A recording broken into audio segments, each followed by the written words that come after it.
Good evening, everyone. Welcome to Film Snobbery Live. I am your host, Nic Baisley, and I'm joined tonight, as usual, by my co-host, director Jerry Cavallaro. Jerry, we got a full house, so go ahead and say hello to the good people out there. Yeah, I'll keep it really quick. Hi, everyone. Hi, everyone. Yeah, we have to keep it really quick tonight because we have a fantastic show tonight. It's jam-packed. We have two guests on tonight, and both of them are just awesome people, and they've created some awesome work, and we want to share that work with you folks out there. And I notice right now we have a really full chat room out there. I want to remind everyone, especially if you're a first-time viewer, feel free to go ahead and post any questions for our guests tonight in the chat room. Jerry will go ahead. He'll be the moderator. He'll be passing those questions on to me. And with that being said, questions for who? Well, let me talk to you about our guests we have tonight. Our guests we'll be doing kind of a dual interview thing tonight. So we've got two guests. First guest, you'll know her as a very prolific screenwriter. Shows like Buffy the Vampire Slayer, Angel, Firefly, and one of the most recent ones, Torchwood Miracle Day. Miss Jane Espenson, and also as along with her. We have another very awesome dude and really awesome person, online personality. He's so awesome he goes by one name, and we love that. His name is Cheeks, and he is the co-producer and one of the writers on Husbands the series, and which is also Jane's series as well. One of the new series that she's producing. Let's welcome both of them to the show right now. Hello. Hello. Hello. Yes, I'm very happy to have both of you on the show. Thank you so much for taking the time out. I know that you guys have been busy with New York Comic Con and obviously just work in general. Thank you. Thank you. We're very happy to be here. Awesome. And so let's get it started real quick. Cheeks, why don't you go ahead, tell us a little bit about Husbands the series, because we're going to actually show an entire episode of this in a couple of minutes. But why don't you warm up the audience a little bit by telling them what they have possibly been missing recently? Well, it's a sitcom. It's a romantic comedy, and it's got a classic premise about two people who don't know each other very well that wake up in Vegas, married. And the twist is that it's two men, and there has been a law recently passed for marriage equality. And because they're both high profile, one is an actor and the other one is an athlete, they determined that it would be bad for the cause if they got a divorce. So they decide to stick together and work it out and take it from there. And how, I guess I'll go Jane on this one, how did you guys get together to make this series, and why does it resonate with you two? Well, this was an idea that Cheeks was already sort of playing around with, or not exactly this idea even. It was the idea of him and Alessandra Torresani, who plays Haley in the series. And I worked with her at Caprica, which was the show I ran. And the idea was sort of them as two young actors in Hollywood being forced to realize this is time to grow up. And the two of us started talking about it and realized that we had an opportunity to do something with a little more impact. We were asking the question of why does the story need to be told? And we ended up with this premise of this marriage. And I think that's why it's resonating, is that this is a story that is so much of our time. And there's so much reason to tell this story right now. And yet it is also a familiar, comforting, funny premise that people instantly get. They get the funny of it and they get the romance of it. And so I think that's why it's resonating. It's at the same time incredibly classic and incredibly of the moment.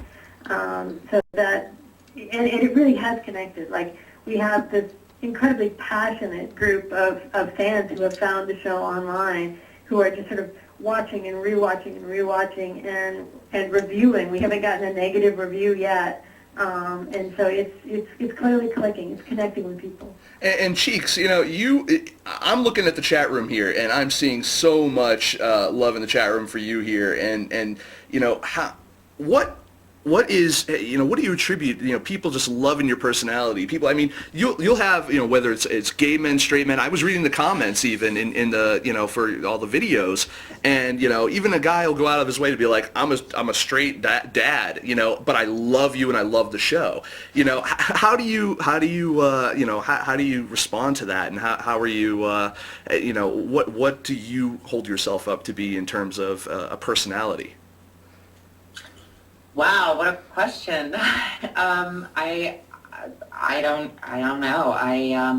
I'm incredibly moved and sort of astounded by that, and I just try to keep doing what I'm doing. I love to make people laugh, and I like to think that, you know, I can do what I enjoy doing, which is performing and writing and creating, and at the same time, you know, give something to the world, which sounds kind of cliche and maybe arrogant, but yeah, I'm living my life, and I like to live it for the entertainment of other people. So I'm really really humbled and just amazed every day at the response.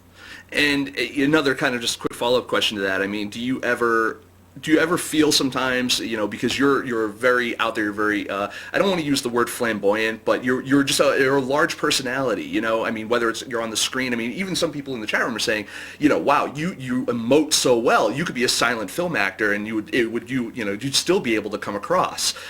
How, you know, do you ever react differently, you know, if someone is, do you ever feel like, you know, someone is laughing more at you than with you on certain things, or, you know, do you feel that, you know, you have to entertain to a certain, you know, to a certain demographic or crowd? No. I know that was a weird question, weirdly structured, but yeah. Yeah, it was like 3 questions in one. It was. It's kind of what I do. No. No, I don't feel like I have to be a certain way for a certain demo or crowd. And I think that what you were saying earlier about, you know, getting a comment from a straight guy who's like, I'm a dad and I think this is awesome. You know, I think that that's a good example of, you know, I just do what I do. And I think that comedy is universal to an extent. I mean, it's specific. Everyone thinks that, you know, something else is funny, and some people don't think other things are funny. But I think that comedy is, for the most part, universal. And and there was something else in that question that I had an answer for, but now I've forgotten it. It's too much all at once. You can retrieve that thought while I'm talking about you, but how about that? Okay. I think that one of the things that people respond to in the Cheeks persona and in Cheeks himself is this incredible positivity. Yes. That Cheeks, you know, Cheeks was a phenomenon online before we did Husbands. And you know, he's got his website, WeUme.com, and he tweets his Go Cheeks Go, and he makes videos on YouTube at the Go Cheeks Go channel. And the thing that I responded to there when I discovered him and when other people discover him is this positivity and this sort of, you get right away the sense of the triple threat, that like this is someone who is fun to look at because he's very good looking. He's fun to look at because he's very, very funny. And he's great to listen to because he is a good writer. He has good comedic instincts and good comedic concepts that he builds on. And I think people respond to that. People expect someone to be good at one thing, not sort of everything at once. Now, going over to the writing aspect of what you guys do, and we do have a question from Kate Geek here in the chat room. It says, Jane, how does writing for TV differ from writing for the web, and are there pros and cons? Well, there's definitely pros and cons because writing for TV, you have less control, but you reach more people. Writing for the web, it's the reverse. So it's a trade-off. I find that the writing, though, the nuts and bolts sitting down and writing the jokes, this is the same exact writing we would do if we were writing this as a sitcom, other than the fact that we got to be a little saltier and swear a bit more on the web. And this is obviously content that TV is sort of still deciding how much they want to embrace the content. But in terms of just sort of writing the jokes, writing and writing the moments and getting in and out of the scenes, it's just exactly like writing for TV. If you can write yourself a web series, you have the talent you need to write for TV, and vice versa. Gotcha. Now, and how about you, Cheeks? Have you had an opportunity to do a lot of writing before this as well, before Husbands? I wrote my material for YouTube, and I also studied sketch writing at the Second City. Mm-hmm. Yeah, you're Second City Hollywood graduate, right? Mm-hmm. Yeah. So you're well adept. You're very good at improv, and did that help you in not only the writing but the acting as well? Yeah, absolutely. I think it actually helped probably more in the writing. I mean, it certainly helped in my acting, but that ability to just sort of be witty on the fly and immediately find what's funny about something. And what I liked so much about Second City was that every week, we would get a couple of hours to just play basically different improv scenarios, and then we could take what was funny and say, all right, now let's build something around this, and take like a segment of it that was working and put it on the page and draw it out from there. And then, there's a lot of structure in the writing as far as how to write a joke and the three, rules of comedy, and then the triangle of comedy and all that. So to me, yeah, that was a huge help as far as refining the science of being funny. That was way more intelligent an answer than I was prepared for. Not saying you're not intelligent, just saying that was so well structured, well thought out that you actually stunted my ability to ask a follow-up. No, that was good. I like that. We actually do have another question though from the we're going to be answering questions from this chat room the whole interview. MJ Hardy Britt, question for both Cheeks and Jane. We'll go with. Do this one in a New Zealand accent. We know MJ Hardy Britt. New Zealand. Let's see, New Zealand. I can do Australian because I used to live there, but New Zealand might be tough. Yeah, I don't know if I'm going to be able to even pull this off. Right. I'm going to try it anyway. Screw it. I'm going to try it. For both Cheeks and Jane, there's been a whole lot of feedback for the series. For each of them, what has been their best piece of feedback they have received in relation to the show? Oh, that's very well done. The best piece of feedback we've gotten in relation to the show. Mostly we've gotten people saying they love it. They wish the episodes were longer, which makes us feel good. There was a piece that Alyssa Rosenberg wrote for The Atlantic that I thought was fantastic, because I felt like she really got what we were doing, and I was really happy with that article. What she pointed out in particular was a thing we had sort of stumbled across without realizing it, which is when we developed the tagline for the show, we came up with "They're doing it wrong, that's their right," and I was just sort of playing off right and wrong. But she pointed out that sort of the heart of the show is that this is a gay couple making mistakes, and that part of the whole marriage equality argument is and needs to be sort of like everybody has the same right to fumble through life making the same mistakes as everybody else. Nobody has to be a model minority. Like everyone's going to do stuff wrong. Well, I know, and I totally agree with that sentiment too, because even when I was watching it, I didn't feel that this was a gay couple having an argument or having a tiff or trying to figure out who they are in their relationship. It was a couple having that discussion, and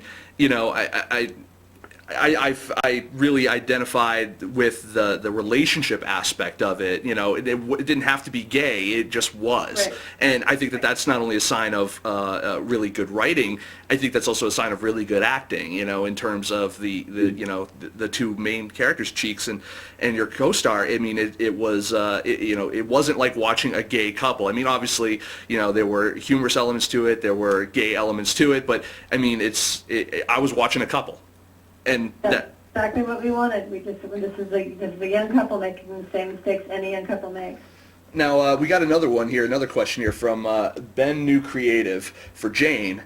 I don't know if this is necessarily, maybe you can refute whether it's true or not. He says, I know that you've been hoping Husbands will get picked up by a brave network. How do you think web series will impact how producers market shows to networks? And do you think they will start to be used in a work-in-progress way to sell ideas versus anything else?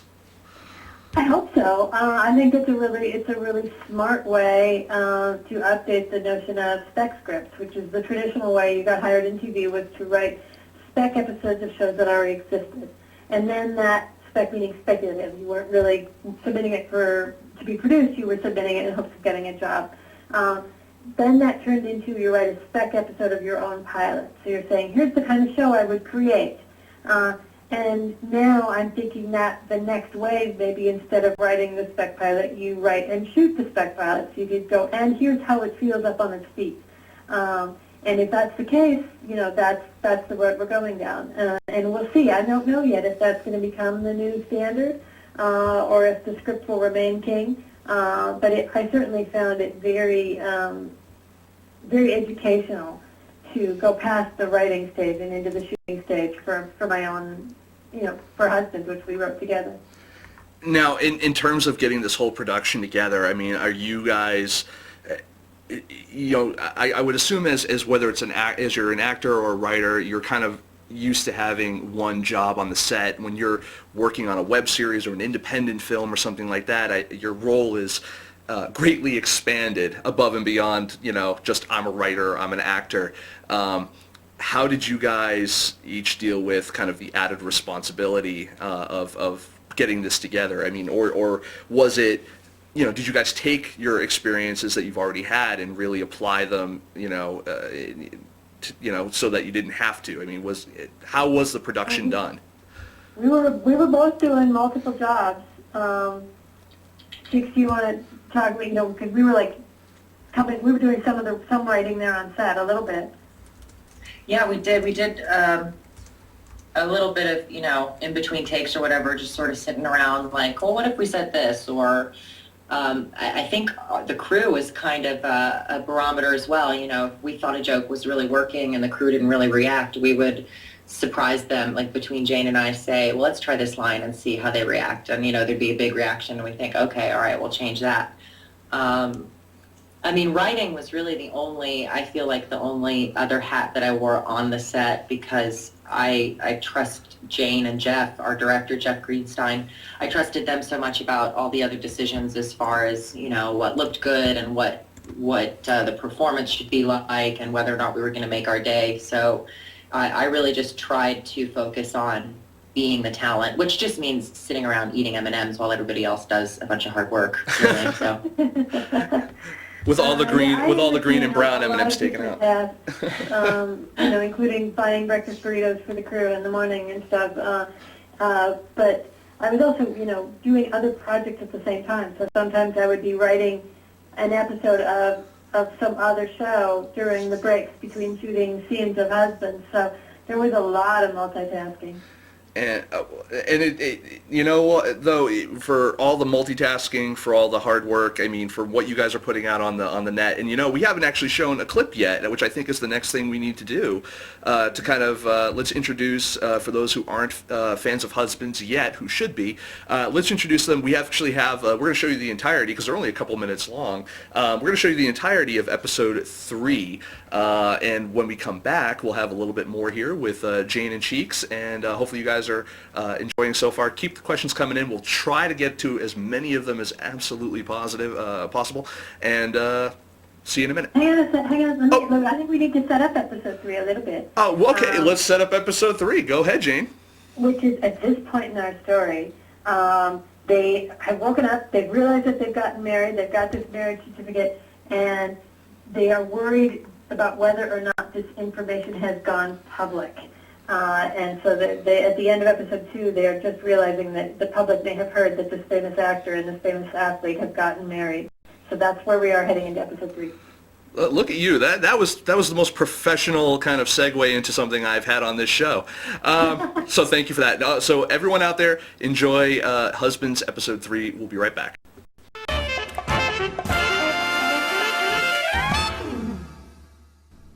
Haley, where did you end up last night? I lost track of you. Call me. I might be married. Kisses.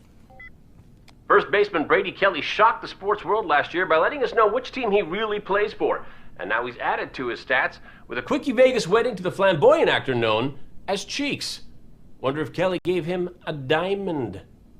Popular gay Michael Buckley, what's your take on this? Well, it's raising eyebrows, that's for sure. Yeah, I dare you to raise an eyebrow, Botox boy. The first marriage under the new law, and we get these two clowns, clearly drunk, half naked, out of control. Says who? Show me the footage. Here's another look at the footage. Yeah, well, how about that?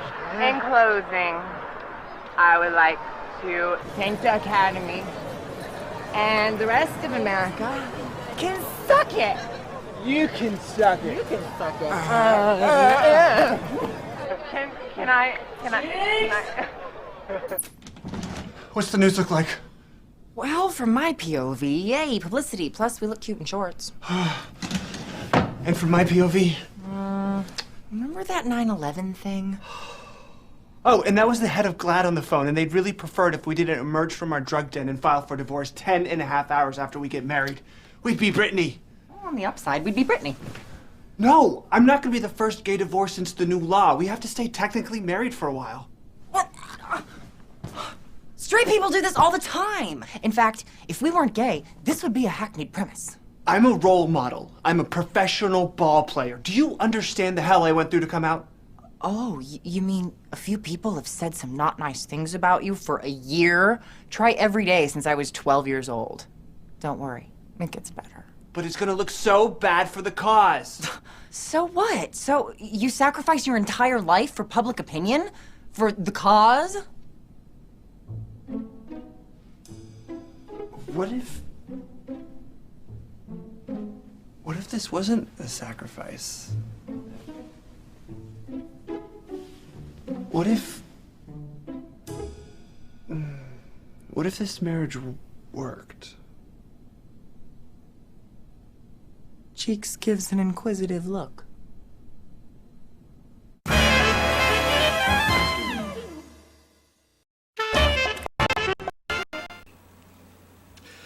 We're back, and I had a hard time not laughing through that whole clip while we were away. Let's go ahead and get. I got a question for Jane real quick from King Uda Mahatsu 1. I love names. Said, question for Jane. Is it? Apparently, they want me to read it in a Canadian accent. Okay. Is it difficult for you to switch between the super dark writing you had in Miracle Day, and that of Husbands? Both are amazing, but I was just wondering how you balance it so well. You are in the mood of whatever you're writing. You know, you sit down to write something dark, you write something dark. It's you don't have to retool and, you know, you sit down. Well, you know what helps actually? If anyone who's dealing with this, read your way into it. You sit down, you read what you've already written, and you get in that place. It's like when you sit down and you've read a bunch of Jane Austen all day, you start thinking in Jane Austen voice for a while. It's that. Then if there's a blank page in front of you, sometimes it helps to read something that's in the tone of the thing you want to write, or to watch a few minutes of it. If I have to write, for instance, a Buffy comic book now, I might put in an old episode of Buffy to just sort of remind myself for how it feels to be in that voice. But switching from the dark to the light, no problem at all. Now, Cheeks, I was talking with Jane earlier tonight, before the show, and she mentioned that you typically handle the duties on like the first draft, the first go around. When you're writing, do you actually find it harder or easier to write your own character? I mean, because you're writing you, but I'm assuming you're writing a slightly different version of you. Sure, yeah, but I mean, it's a character that's so much a part of who I am that it's way easier, way easier. I mean, I don't even think about it. I might get tripped up and, write something and then think, wait, that's too simple. That's not how that should be said. It should be said in some grand, fabulous, abbreviated, slangy way. For the most part, I think it's way easier to write that voice just because I know it so well. And I got to tell you, the one thing that really impresses me when I watch things like Husbands, where there's a lot of modern jargon, as it were, is that you guys, and this actually is true of Jane's writing as well, when she's doing things, whether it's Buffy or Miracle Day or whatever, you guys typically are able to write in a way that, I guess the only thing I compare it to is that you write in a non-Diablo Cody kind of way, where you're able to it's like what you say and have your character saying seems to feel a lot more real than just like, no, insert popular cultural reference here. Right. Yeah. Yeah, well, I mean, that's more or less how I talk, and that's how my friends talk, and a lot of what I write in that sort of young language feel is stuff that's happening. I mean, I'll hear somebody over say something, at a restaurant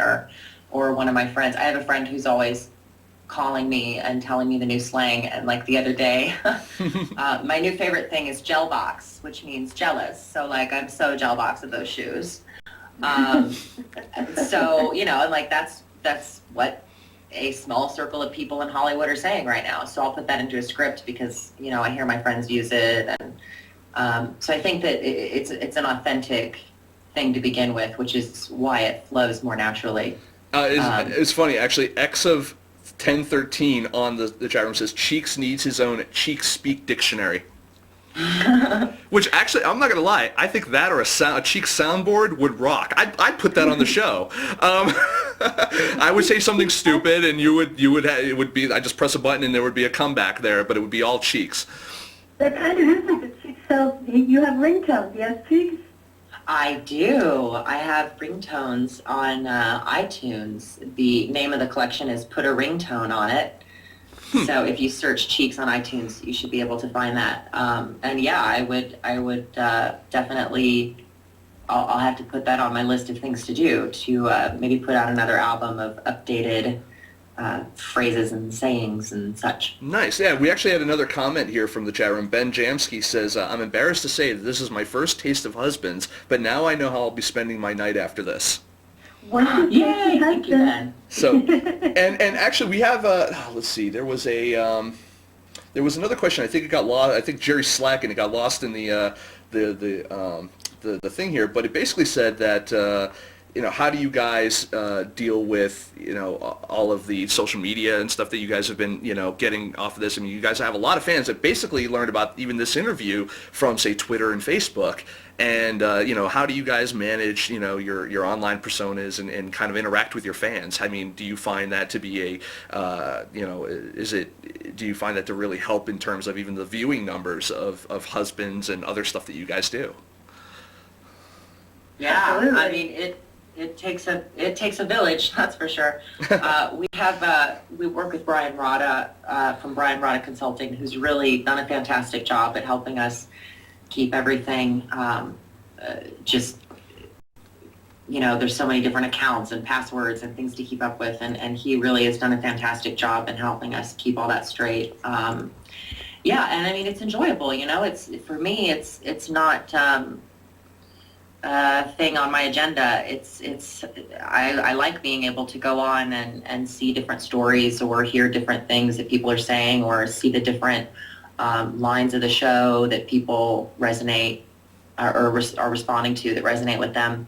So, I mean, for me, it's just like meeting up with a group of people who love you, and like, who doesn't want to do that? Yeah, we absolutely love tweeting with fans of Husbands. Tweet at both of us, at Jane Espenson and at Go Cheeks Girl, and tell us what you love about Husbands. But before you do that, you should probably rewatch the whole thing. Go to husbandstheseries.com, rewatch it all, and then come tell us what's your favorite line. Yes, start at episode 1 and make sure you get all the episodes. Honestly, 11 episodes. There's only 22 minutes entirely, so because each episode is very short, like 2 minutes. So if you got a lunch break, you can watch the whole season. And you can laugh, and then you'll be going and you'll be quoting cheekisms all the way for the rest of your workday.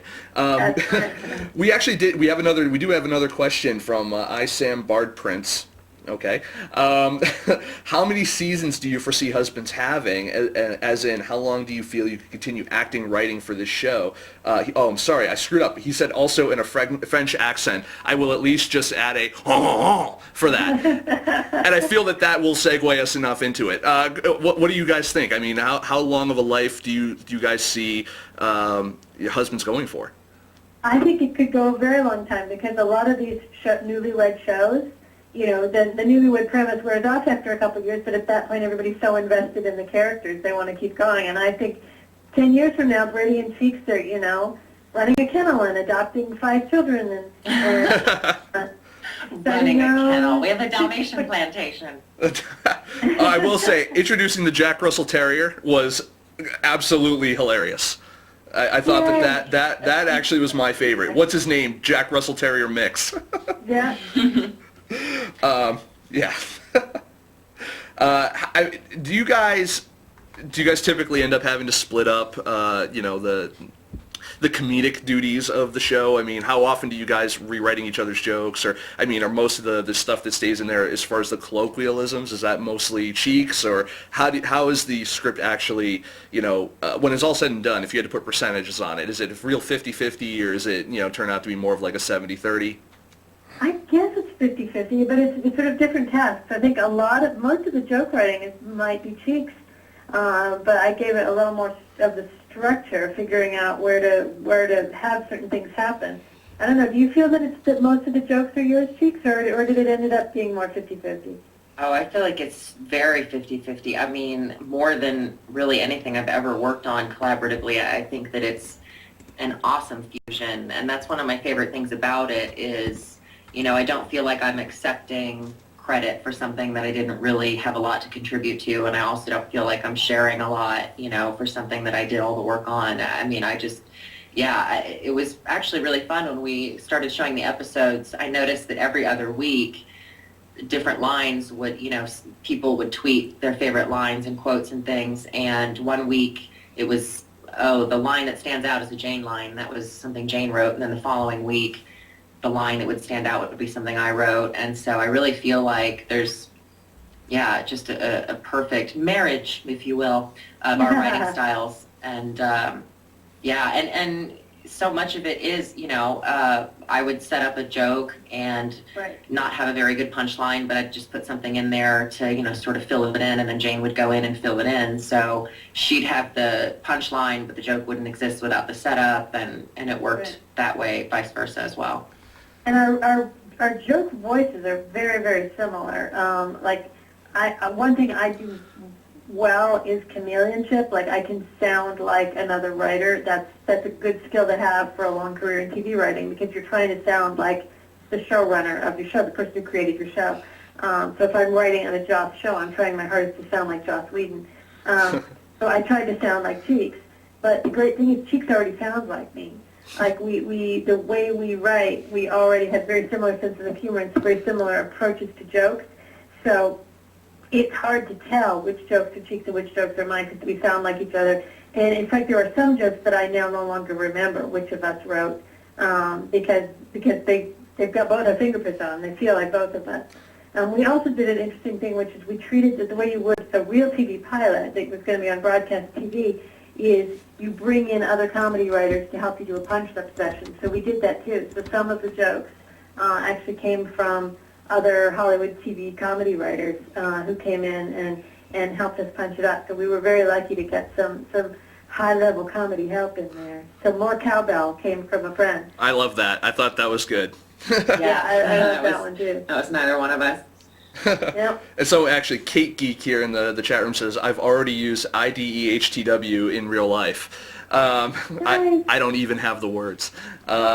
Nice. And then let's see. Another question here from MJ Hardy Britt. Are we going to get a blooper or outtake reel before the next season?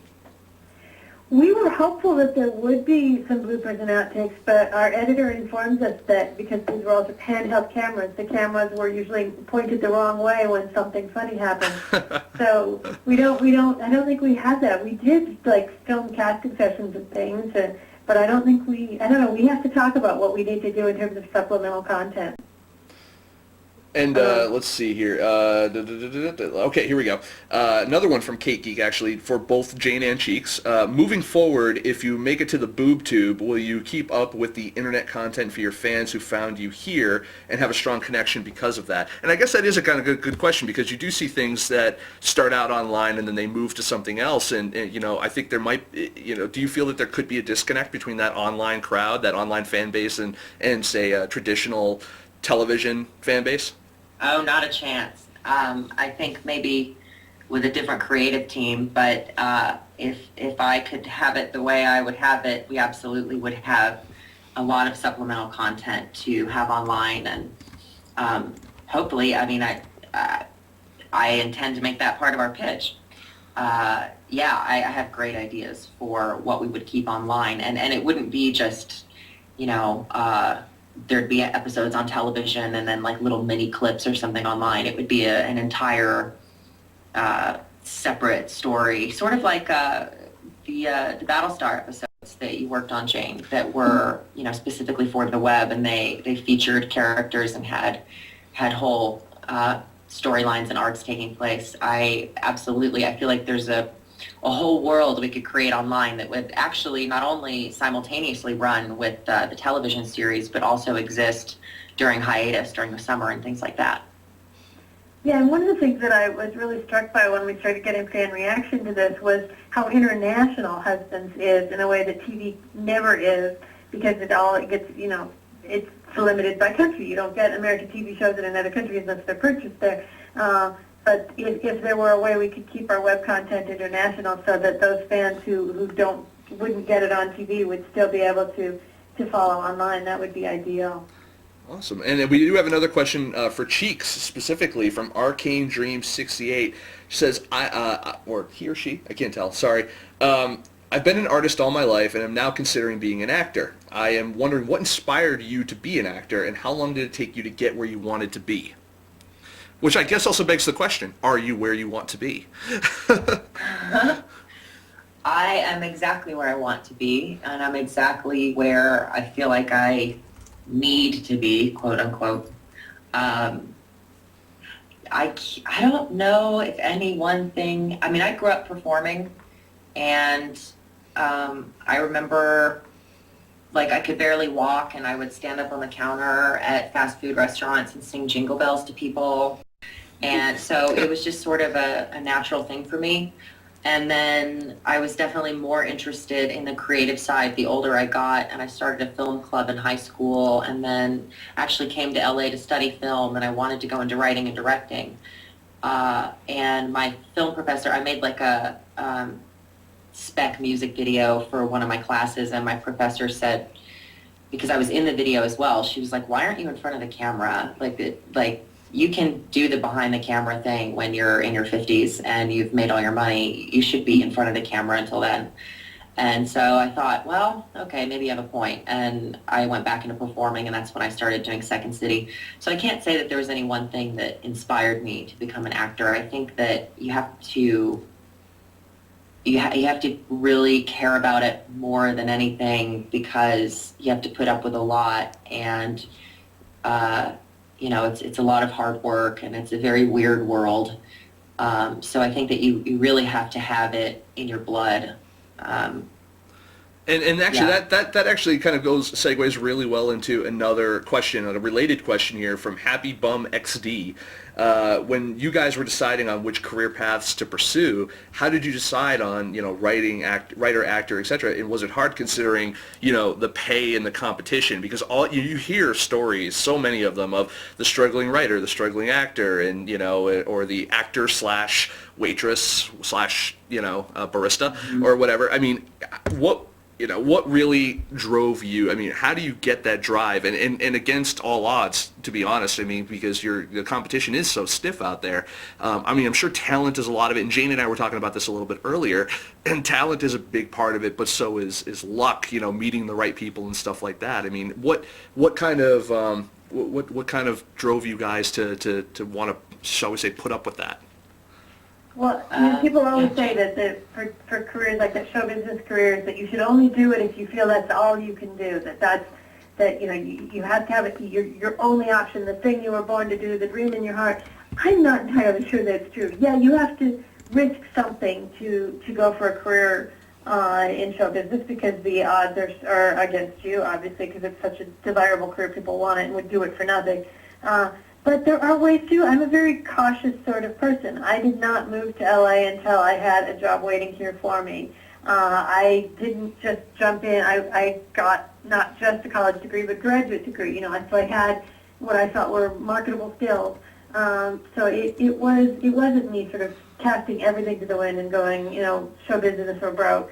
Sorry, just a very, very quick question, because you mentioned you got your graduate degree. How relevant is that degree in terms of, quote unquote, applying for a job as a screenwriter? I mean, it's not like applying for a regular, okay, I want to go work at, Denny's or something, you know what I mean, where you have to have a marketable skill there or something like that, I mean, is there a... Oh, no, it didn't help me with getting a writing job at all, but it meant that I had a fallback.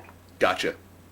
Yeah, there's really, the most useful thing you can do to study for writing is study something that's not writing. If you've got a law degree or a journalism degree or a business degree or a medical degree, that's far more, or you've studied to become a private detective or something, that's much more likely to be useful for you in a writer's room and getting put in a writer's room than film school or an English degree. You can pick up writing on the street. Other skills, mathematician or something, then you've got something to bring to a writer's room that nobody else in that room is going to have. So Yes. I recommend people study whatever something different, like something, go out there and stretch yourself in terms of education.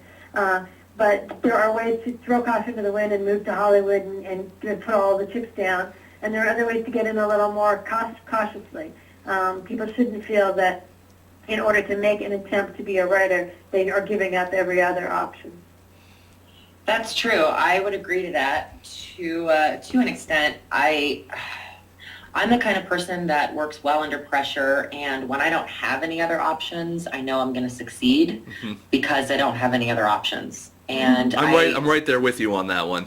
Yeah, and I am very, very different from Jane in that that's my attitude is like, you know, just do it, and if you're spending the last $5 in your pocket to do it, then the fact that you need to make back that $5 and then some will be what gets you the job.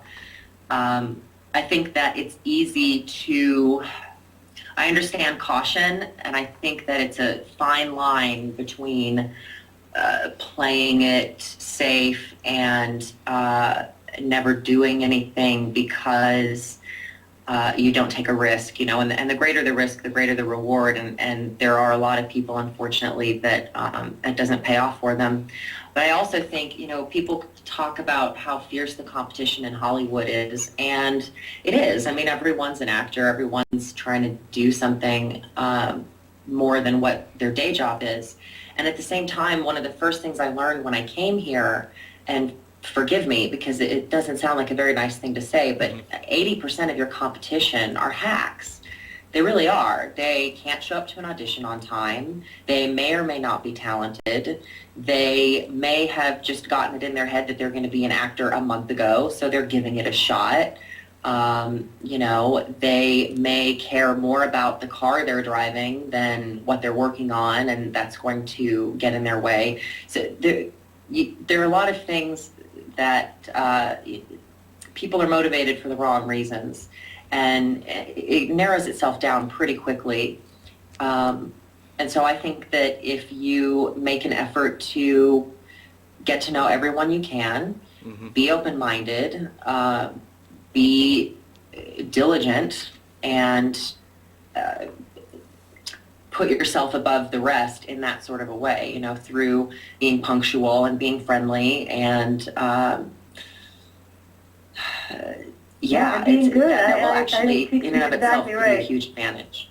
And you know, we have a regular guest on the show in the chat room. Her name's Kim Garland, who's just in the process of making, I think it's done, I think it's in post, her first short film. And she said, I wrote so much of my short film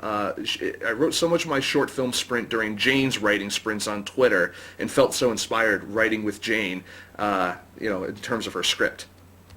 Yay, yeah, and that's one of the, this dovetails perfectly into what we're talking about. Yeah, I host these little writing sprints on Twitter, and host is a loose word. I go on Twitter when I have to work, and I tell people I'm going to work now, and suggest that they work during the same time I'm working.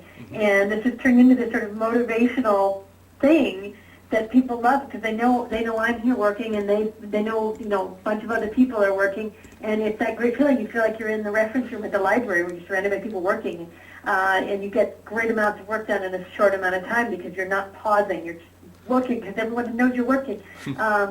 And that's one of the things that, you know, people think that it's impossible to break into TV, and yet every year in writers' rooms I see new young faces, people who are on their first job. So it is possible. People get hired, and they're the people who work hard, who do things like writing sprints because they're going to have to get that spec done, and they apply themselves, and they're good, and they pay attention, and they learn. And maybe they've taken the risk, like Cheeks is saying, because there is a certain amount of which just moving to LA and giving it a try is now desperately important, maybe even more than it always was. And maybe there are people who are doing it in a more like the way I did, where instead of spending the last $5, it's like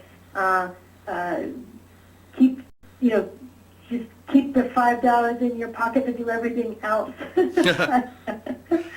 yeah, and I think that to speak to that, it's also important to, it's a good sign if you can't not be doing something that you're passionate about. You know, I had a job for a long time where I would work 9 and 10-hour days to make $400 a week, and I would come home and be completely mentally and physically drained. And I couldn't let that stop me from putting something on the internet, or from, you know, recording a song, or working with friends on a video. I mean, I was so exhausted and yet so driven to still be doing something. So I think that the trick might be to, whether you're taking a risk or not, to always be doing and completing and moving on. You know, you meet a lot of people that are still editing their student film after 5 years, or they're never finished with their first screenplay.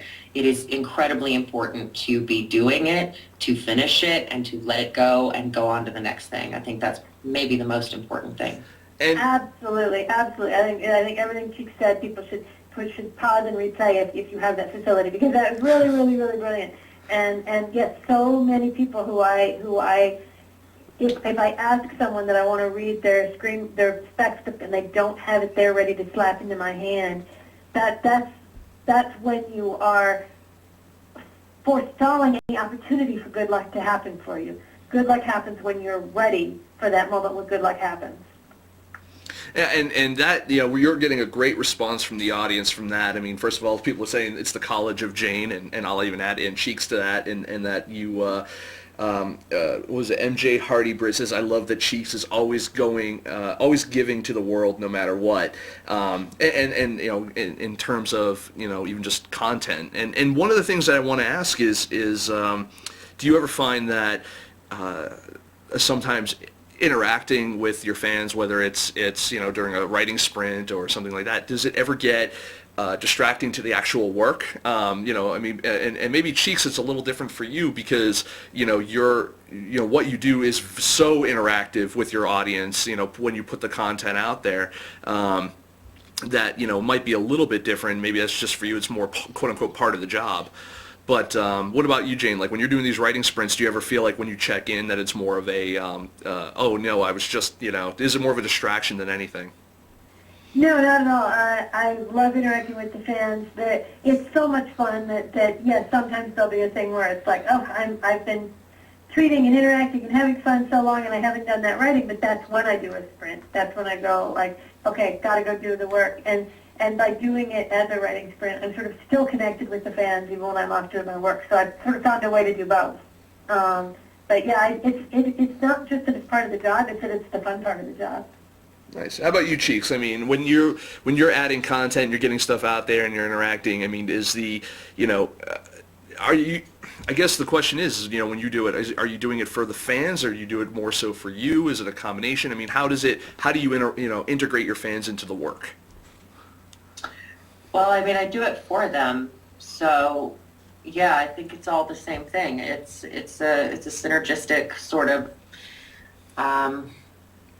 It's both things. It's I'm doing it, and in doing it, it's spreading awareness of the brand, and you know, getting more clicks or hits and driving traffic.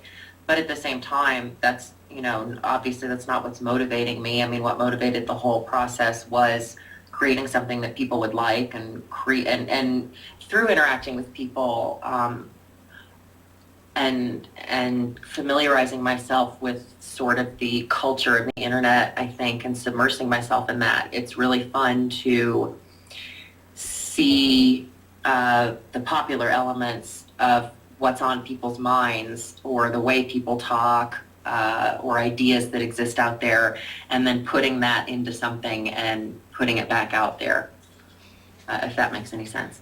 No, it does. Actually, this is an interesting point. Recently I saw something on Twitter, Cheeks, where you and I were asked the same question and we gave opposite answers, where we were asked about like writing for ourselves versus writing for the audience, and I said, you know, ignore what the audience wants, write for what you would want to see, and you said like, oh, I'm always, it's absolutely crucial to think about what the audience wants to see. And what I think is interesting is that if you're doing it right, those are the same answer, even though they're opposite. Yeah, absolutely. I totally agree. Yeah, if you are in sync with your fans, writing what you want to see, I think it's the clearest way to write what they're going to want to see.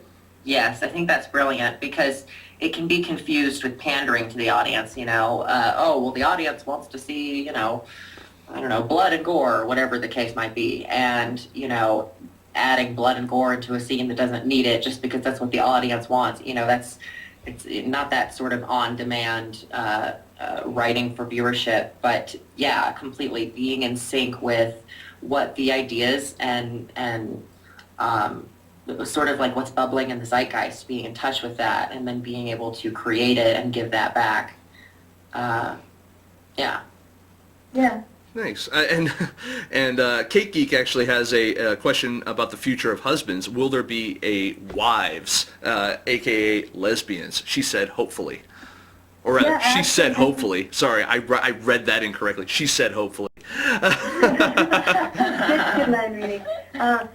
There's no reason there could not be wives. Wives are as important a part of marriage equality as husbands.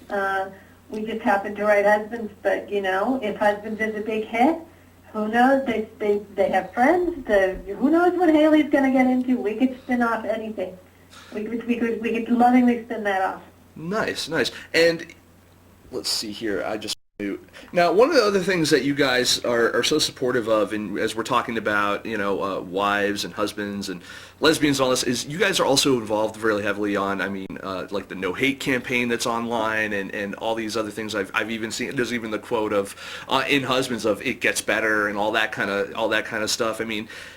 Do you, I guess this question is more for Cheeks, although I think Jane might have an interesting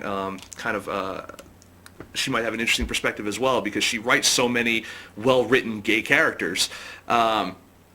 Is that, do you feel a responsibility on behalf of, as it were, on behalf of the community, the gay and lesbian community, to kind of stand up and use the voice that you have for them? Cheeks, I think that should be you. Well, that's a tricky question too, because I feel like to say yes is kind of soapboxy, right. And I don't want to.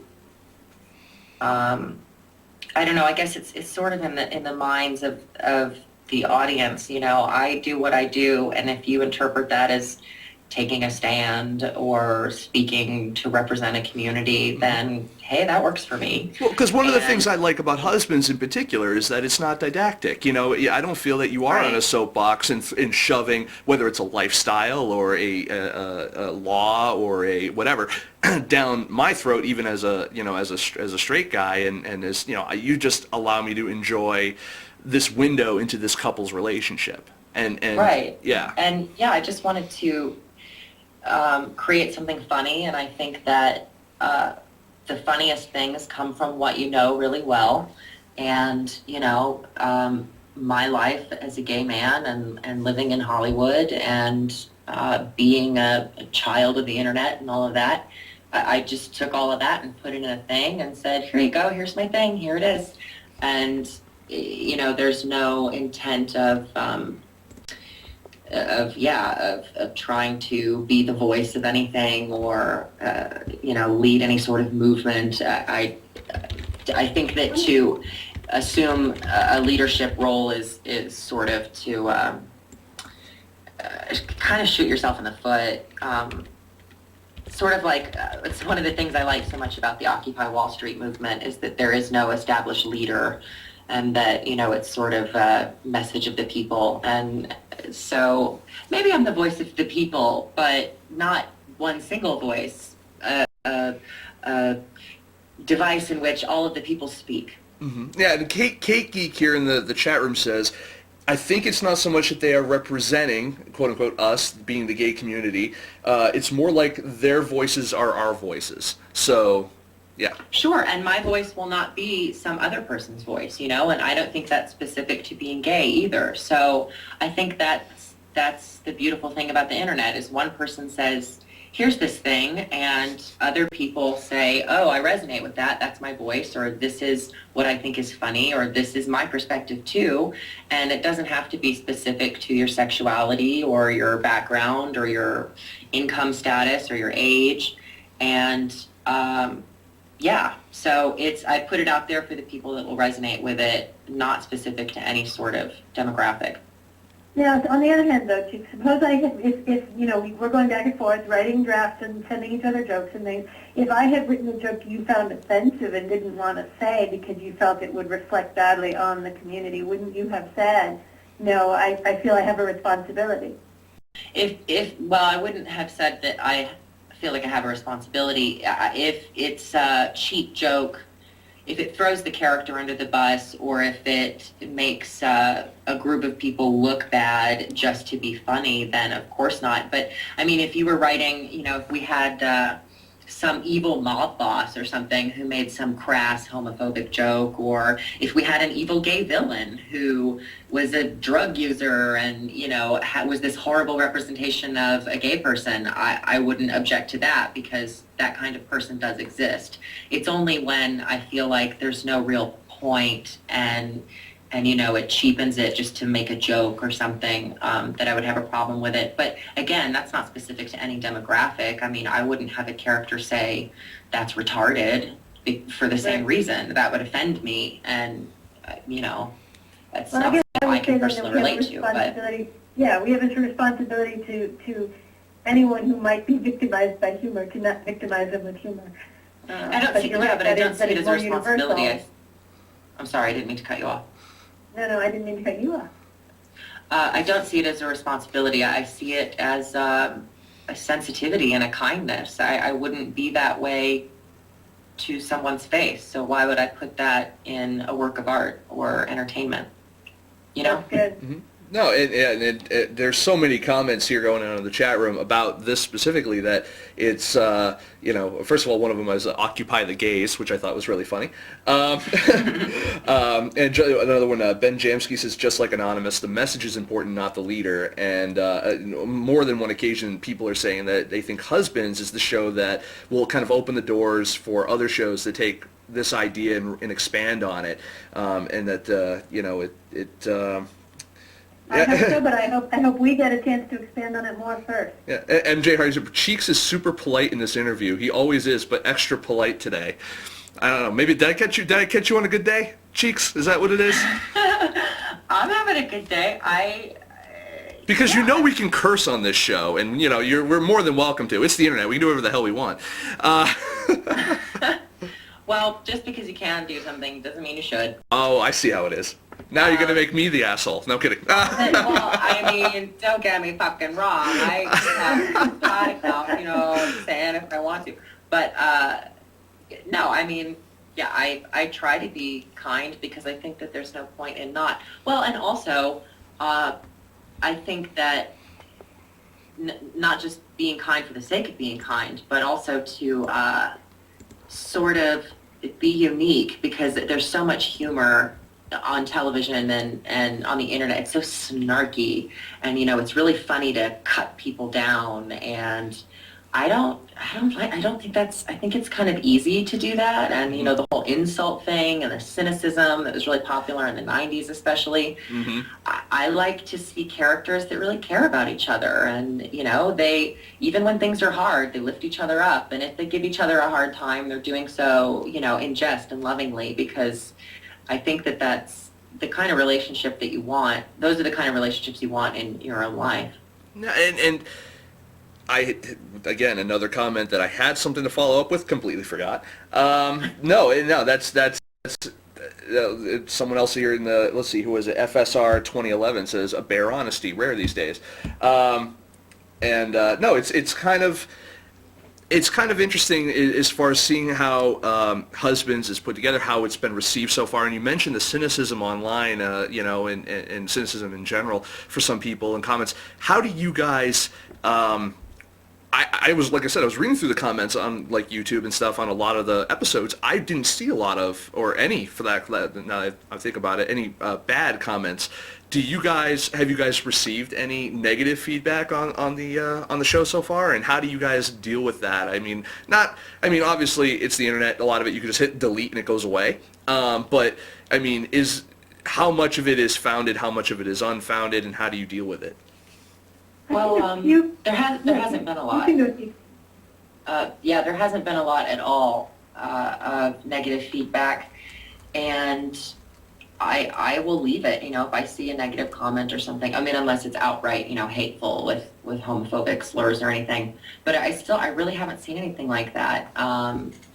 And I know that, I mean, I get Google alerts. I've seen what people who aren't crazy about the show have to say about it, but it is not, it's just not for them. When I see someone say, oh, well, this was trying way too hard, or it's over the top, I'm like, well, okay, it was an intention of the tone of the show to be like a campy sitcom, like you might see from the 50s or 60s. So clearly that's not your style of humor, and you didn't understand it, and that's okay.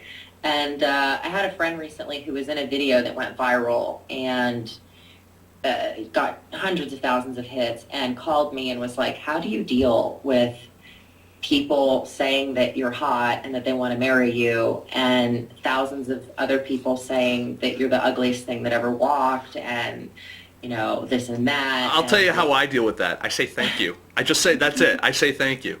Well, and what I told her was that nothing that a person says about you on the internet can be worse than sitting there saying bad things about somebody on the internet. Like, oh, you think I'm ugly? Well, you sit there and anonymously write bad things about, like, what are you spending your time doing? Like, you could write the worst insult known to man and direct it at me. You could attack me for all of my personal insecurities and neuroses, and it still wouldn't outweigh the fact that you sit there and you put energy into it anonymously online. So, like I said, I really haven't seen hardly any negative response to the show, and the stuff that's been there, I'm just like, okay, well, it's not for you, and that's all right. So, moving on. Yeah, I've actually seen a couple really interesting constructive comments about structure that made me go, oh, yeah, that's kind of interesting. But I think overwhelmingly, absolutely positive, and I think that's part of coming out of what Cheeks was talking about, the positivity that we built into the show and the characters. The characters of Cheeks and Brady love each other and support each other, and even when they're in conflict, they support each other. And you're never afraid that they're gonna be genuinely angry with each other. They amuse each other so much, and that was the thing that we were actually, when we were casting, we cast Sean Hemian in the role of Brady, who's fantastic. And one of the things that we were constantly looking for in the casting session is, does the guy who's coming in and reading for this role look like he is amused by Cheeks? Does he love this other guy? And that was one of the wonderful things we loved about Sean, is that you could see that. You could see that Brady thinks Cheeks is hilarious, and you can see that in the series. If all you've seen is episode 3, I recommend you go check out some more episodes, because I think you're gonna like the energy and the feel of the show. Oh, absolutely. That's a really good point, Jane. I just wanted to say really quick. I think that like attracts like. And, if you go to a snarky website, like a snarky gossip celebrity website, that's, oh, well, she said this, and supposedly they're sleeping on, around, and blah, blah, blah, and what is she wearing? The comments and the type of audience that attracts will be very snarky and mean. And I think the fact that that is not our content, that's not our material, that's not what it's attracting as a result. Yeah. No, yeah, you're right. I think you're right. I mean, I think the positiveness and the overall message, if you can say there's a message in the show, again, like I found the show to not be very preachy. So, I mean, to even call it a message show would really be stretching it a bit. But there's the funness of it. I mean, everyone, even the tender moments are playful, and it's just, it's so well done. Now, I got a question here, because there's something in the chat room, I've seen it a couple times, this term, and I want to know what the hell it means. And I think one of you two will probably know. What is a virtual hummingbird? I don't know. Anyone? Because apparently they just made Jerry an honorary one, and I don't know what that is. Well, Cheeks is sort of a hummingbird, I suppose. Maybe. That is a new term to me, but from what I can gather in the chat, it must be some sort of a fan-given name for like fans. Yes, Cheeks fans must be hummingbirds. I buy that. I could see that. Let's see. Oh yeah, and it's virtual hummingbird. We flutter around spreading the husbands. There we go.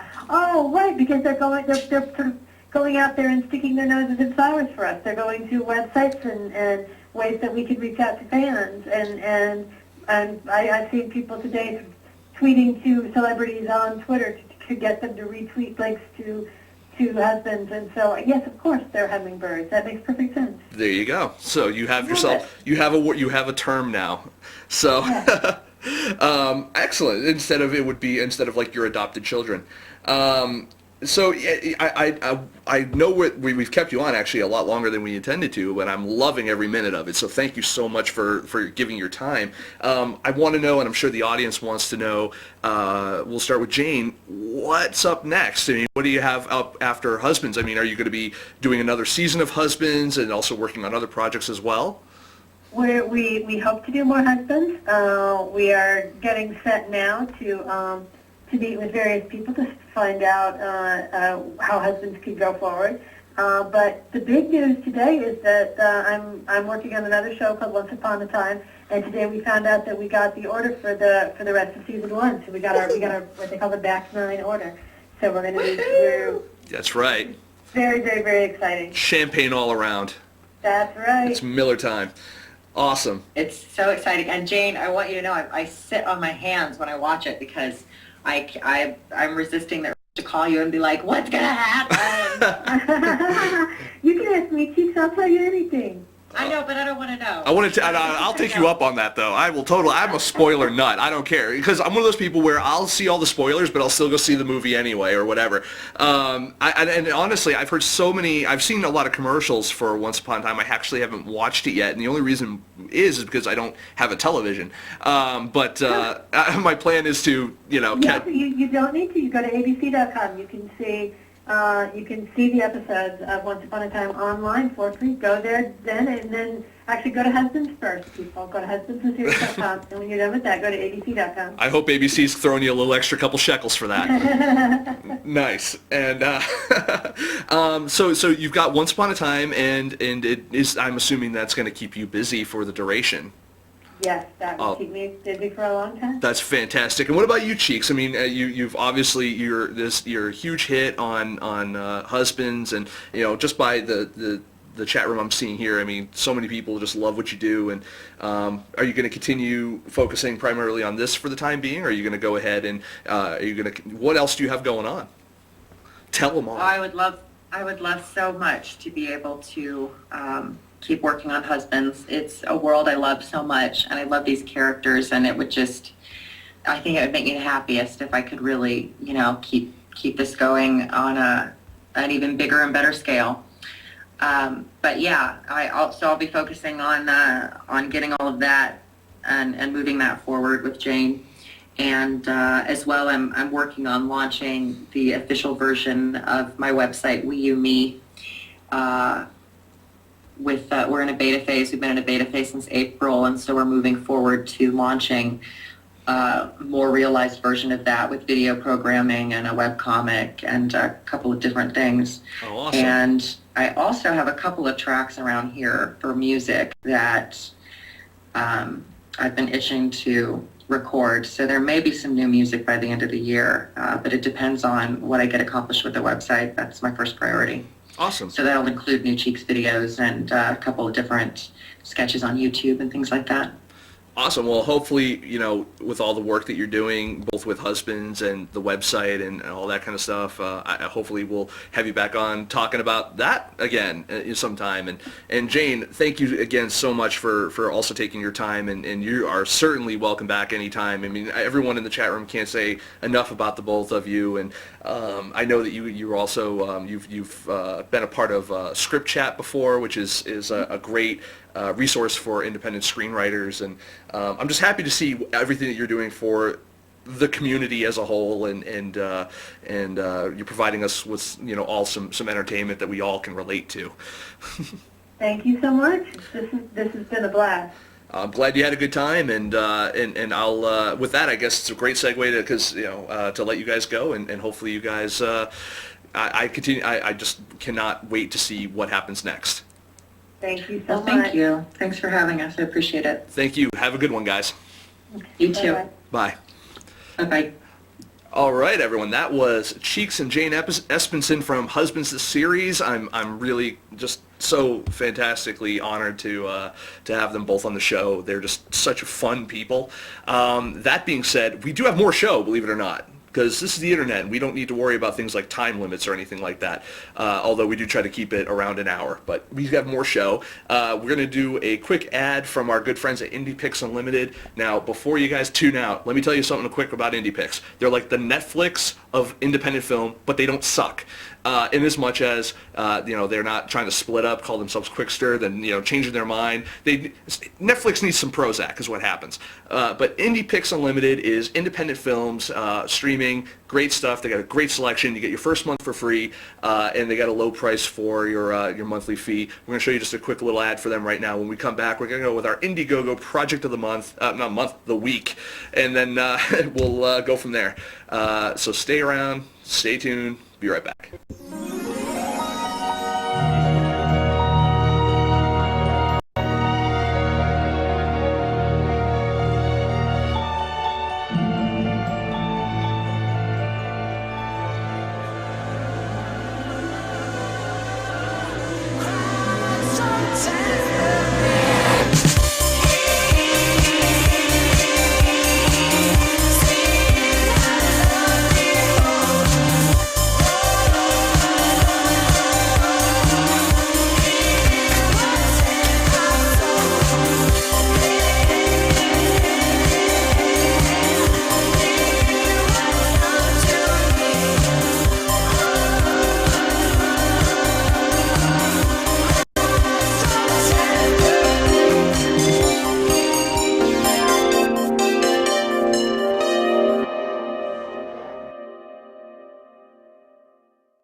All right, guys and gals and other people, if there is other people other than guys and gals, we have, that was our little ad for Indie Picks Unlimited. Now I want to go ahead and I want to turn your attention to the thing here on, I don't know if this is my left, right, whatever we're seeing, whatever you guys are seeing out there on the web.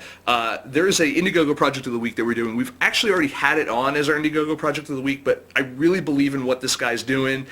He's been a huge voice for the independent film community over the past 20 years or so. You might have known him or remember him as he used to be the owner of Film Threat magazine, the editor of Film Threat, publisher of Film Threat, both the magazine and the website. Up until recently, he's now, you can see him doing his little stuff on TV on G4. His name is Chris Gore, and he also wrote this book right here, Chris Gore's Ultimate Film Festival Survival Guide. This is the 4th edition. And he's written several more before that. But Chris is, he was the founder of, he was on G4's Attack of the Show and was the owner of Film Threat for many years. It's now been sold and put over to our good friend here at the show, Mark Bell. But Chris has this other thing he's trying to work on. He really needs everyone's help. It's called Fetishville, and it's an animated series he's trying to raise dough for, and he's only got, let's see, what do we got here? I don't see how many days he's got left. He's only got a certain amount of days left, and I think he's down to maybe like 45 or 35 days. It's getting down. I think he might even be under a month at this point. But he's trying to raise some dough. He's got some really cool stuff. Even the perks are really cool. Posters, T-shirts, thank yous, the whole 9 yards. This guy's been supporting independent content, independent creators for many, many years, and I wanted to take a second time to go ahead and give him some recognition, not only for that, but give him a plug for his project, because we here at FilmSnobbery really do support a lot of the things that he's done. The guy's he's been there for everyone else over the years, and now it's time for us to give a little bit back. So go on to Indiegogo.com and you can either search out Fetishville, or I believe it's Indiegogo.com/Fetishville, and throw him a buck or two if you possibly can. If you can't, no big deal. The other thing that we always say you can do, if you can't give money, give time. Send him a tweet, send him a Facebook, share it via Facebook, +1 it on Google or however you want to do it, and go from there. So that is our Indiegogo Project of the Week, and we'll be promoting that all week long, and hopefully you guys and girls will see some value in what they're doing and go ahead and pony up and check them out. So that being said, we are now at the end of that part of the show, and now it's usually the part where my co-host and I, Jerry Cavallaro, we generally have a little chat together. If those of you who are new to the show, you've been probably chatting with Jerry. He's stuck like Jerry in the chat room, so he's been the one filtering and moderating the chat room, filtering the questions on over to me, and so he's the one you've been interacting with all night. He is your virtual hummingbird, as it were. He is going to, and now you're going to hear him, possibly. Jerry? Yeah. Hi. Hi! I was speaking, so you're hearing me now. That is true. I'm sorry, but the show just got a lot less entertaining and informative. Don't tell everyone that. They're going to go away. We have a great crowd tonight, and I'm so very thankful for everyone who showed up, and hopefully will stay to not only listen to Cheeks and Jane, but hopefully will stay and listen to us as well. Our chat room was incredible today. It was hard to keep up and get all the questions over to you. I know. You did a pretty good job, except for when you said I slacked off. Well, I had to, I had... You had to give them a reason for why you didn't have the question handy. I sent it to you. You did, but it was so far above in my chat window, I couldn't find it. Yes, blame the co-host. I get it. Well, that's what you're here for, is for me to throw you under the freaking bridge, or tracks, or bus, or all the other things that you can throw people under.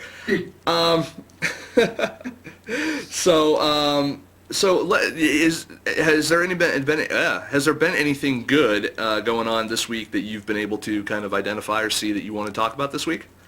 You're really gonna just now? This is where the show stalls. Pretty much, yeah. I actually had something, but I completely forgot what it was because I called you before the show, right, and I was going to discuss it with you and say this is what we should talk about afterwards. But when I called, you were already on the phone with Jane. And then we got into a conversation, and I completely forgot what I was going to tell you. And it was good, too. It was something that was actually relevant. So, yeah. You were being relevant? No, it was actually something that was going to be relevant, like that people would actually want to hear us talk about. And, yeah, I don't remember what it was. I had a link and everything, but since I copy-pasted all the questions, I don't have it. You totally lost that, huh? Yep. Keiki says awkward. Yeah, Keiki says awkward.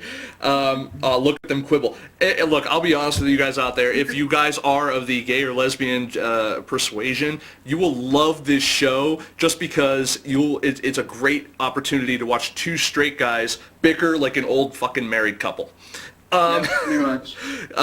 Anyone who didn't know us would immediately think we were sleeping together if it weren't for the fact that we don't. Especially when we go down to the Orlando Film Festival and we travel down together and we're in the same hotel room and sleep in the same hotel and yeah. Yeah, and sometimes in the same car. And you had to be Mr. Cavallaro. I did. On many occasions, I had to be Mr. Cavallaro because under my last name. But you know what? I don't mind that. I'm for equality in relationships that way, and I just don't want to be in a relationship with you. As a matter of fact, I don't think I'm going to call you again. I think we need to not speak for like 3 weeks. But taking a 3-week break from the show. I think. Well, I'm taking a 3-week break from you. But actually, that being said, folks, if you guys are actually out on the West Coast, specifically out in the Napa Valley area or San Francisco, I'm going to San Francisco next week. Yes, so that's what the. I'm sorry, I just read something that Kate wrote in the chat. Nick, you do.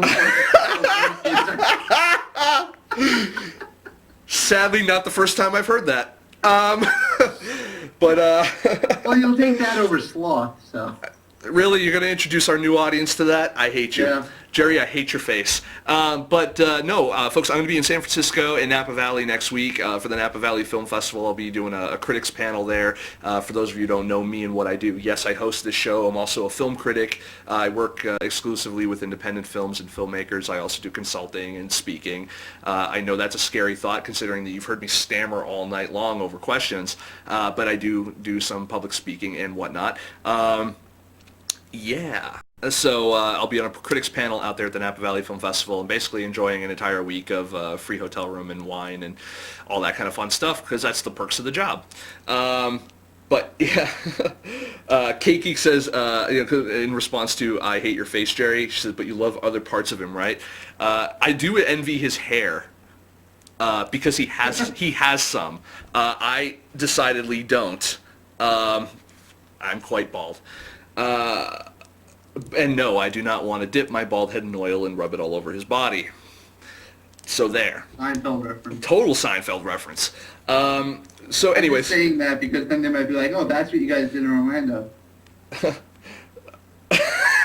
Does Jerry Moonlight as one of those statue performers? He hasn't moved at all. They're referring to your photo? Your photo that's over here. I'm glad you put up the photo of me instead of an image of Aquaman. I figured I would be nice and not introduce you to, again, this new audience by calling you the Aquaman of indie film. Yeah, well, I already did the little sloth thing, so you might as well. The thing is, I don't even think I have it here anymore. No, I don't. I took it down. I'd have to, completely redo it. Sweet of you. You're like, oh, he's talented, so... Not at all. I just figure he knows, so why bother? Now we have to explain it because everyone's like, what the hell? Oh, all right. I will. So Jerry is a filmmaker, and he made a movie called Stuck Like Chuck, which you can actually view for free right now over at stucklikechuck.com. And it's a great little romantic comedy. Anyone out there who likes good characters, good dialogue, you'll definitely dig it. Go check it out, preferably after this show. Jerry's a very talented screenwriter, very prolific guy. The only problem is that he can't really seem to get a break in the industry. He's had many great opportunities, and he's had his work in front of many really talented and respected people in the industry, but he just can't seem to get that one first break that he needs to get in. So what we call him, and also he tends to be largely ignored by the general populace. So we've dubbed him the Aquaman of indie film because Aquaman is nobody's favorite superhero. So that is pretty, he's cool enough to be in the Justice League. He just doesn't get any respect. There you go. So that's pretty much it. FSR 2011 says he needs my help. So okay. All right. He'll take it, believe me. Get in touch with me. StuckLikeChuck.com, JerryCavallaro.com. Get in touch with me on Twitter. I get stuff. I'll take your help. Kate Geek says, dude, that's your movie. I watched that last week. Loved it. Wow, thank you very much. That's really cool. How'd you find out about it? Yeah. I'm asking as if she's no. That's okay. She'll yeah, she'll respond. She'll hear you. But yeah, we actually here at Film Snobbery, we focus on independent film and filmmakers, actors, actresses, producers, screenwriters, the whole nine yards. We were really happy to get Jane on because her body of work is just absolutely phenomenal. It was great to get Cheeks on to get his perspective on so many different things and talk about their series. And actually, they brought up their publicist and PR guy Brian Rada, who I will definitely say, awesome guy. I will definitely concur with what they were talking about during the show. Awesome dude. I actually booked this interview walking around a Walmart at midnight. And Brian called me on my cell phone, and Jerry and I were in, I think it was Georgia, and we were going down to Orlando. And he said, "Hey, I'm coming back from Orlando." Yeah. There you go. Yeah, and he was like, "Hey, let's." I was messing with you while you were on the phone. I was playing with the Optimus Prime.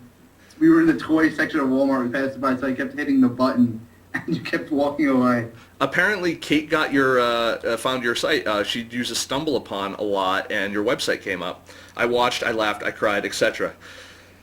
Nice. Yeah, I'm going to respond in the chat room, and you continue your story about... Yeah, so Brian was cool. He did warn me slightly. He says, now, hopefully you enjoy, hopefully you don't mind. He goes, his Cheeks is very, he goes in the series, is very yay. And I was like, I don't mind that at all. We got a great gay and lesbian following, apparently because they think I'm one of them, as it were, because Kate keeps saying I look like one of her lesbian friends. So, you know what? I'll take it. At least you're watching the show. So, no, I love having different people, of all types and sizes and shapes and genders and gender preferences on the show, because what we do is such a diverse kind of. It's all about diversity. I mean, independent film is, in itself this kind of subgenre type of thing that people kind of ridicule in a lot of ways, and we find that it's part of our job to get the best of what's out there in front of you guys. And so it doesn't matter to me if a person's black, white, gay, straight, whatever. good work is good work, and obviously people like Jane and Cheeks, they're doing good work, so that's up. Yeah. So. Did you just read Ben Jamsky's comment? Is that what that laugh was? A show about a gay couple? Cool. Oh, it's very gay. Well then. Yeah, honestly, that was like the pitch. The pitch was just like, yeah, so you know what it's about? I said, no, I haven't had a chance to watch it yet. And he said, okay, well, it's about this gay couple that, you know, they wake up one day, gay. They find out, and he goes, but it's very gay. And almost like he was trying to warn me off of it. I was just like, no, it's fine, whatever. But I found that to be really amusing. And I could see how, like, for some publicists, how that could be kind of a tough sell, you know what I mean, to certain sites or people or whatever. But no, we love it. It was great. Let's see. And who Gators Cape on Twitter. Nice. Am I geeky? No, not at all. I gotta tell you guys, if you want to talk about geeky, all right, so I got Jane on the line a little bit earlier in the show. It wasn't even during the show, it was before, like a half an hour before the show, and we were talking, and I had such a hard time just chatting with her because she's written at least an episode of almost every TV show that I watch. Going all the way back, you know, Buffy and Firefly and you know, I mean, even further back than that. I mean, I'm not even like a huge like Galactica fan or anything like that, but you know, you go back to oh geez, let's see, I actually happen to have a lot of her stuff up here already. Yeah, Star Trek Deep Space Nine and dinosaurs. I mean, who can't remember dinosaurs? Stuff like that. So it's like, you know, I've literally been watching things that she's written going as far back as like 1994, 1995. And that, you know, I mean, I was 13, 14, 15 years old around there because I'm 30 now. So, yeah, it was just really just so surreal to, you know, just be like, dude, she writes so many of my, you know, favorite characters and stuff like that. And so to watch, you know, to see the success that she's getting now with Husbands and Once Upon a Time and all that kind of stuff, it's so cool when you meet people that are like that. And not only that, it's so cool when you meet people that you respect on both a personal and professional level, and they turn out to be just as cool as you thought they would be. You know, and she was just so down to earth, and so like I had a hard time. You know, I literally geeked out, and I had a completely hard time. That's happened to me one other time recently, and probably in the past year, and I had Sam Levine on the show, and it was the same thing. Like I couldn't ask the guy a straight question because my brain was just like, it's fracking Sam Levine, and he's on Freaks and Geeks, and he was on Inglourious Bastards and all this other stuff. And he was there to promote a movie he was in called Drones, and it was directed by Amber Benson, another Buffy alum, who we've also had on the show a couple times. But she is awesome as well. I've had actually gone out in person with her and chatted with her and stuff, and she's just a cool, down-to-earth person as well. So, let's see here.